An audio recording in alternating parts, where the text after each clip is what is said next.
just want to say that since I'm just chilling here and I'm very tired today, so I'm just here on Côte-des-Neiges Boulevard. And I just want to give a shout. I want to praise the STM for a change for something. You know, I put them down because I have to take the fucking scrap every day, and it's at the point where I'm like, I don't even want to go out sometimes because I'm gonna have to take those fucking shit boxes they call buses.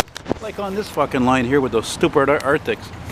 But on the other hand, yesterday, stupid me, I dropped my bus pass right when I got on the 18, and there was even an old woman there, and she was asking the driver if somebody dropped it. I didn't realize it was me. Thankfully, I had registered it last year or the year before.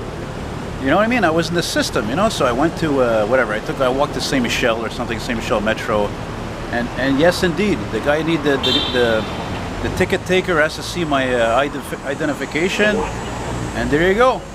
So okay, I got charged for $6 for a new Opus car, but man, hey, come on, there's 3 months left. There's 3 weeks left in the month of September, you know.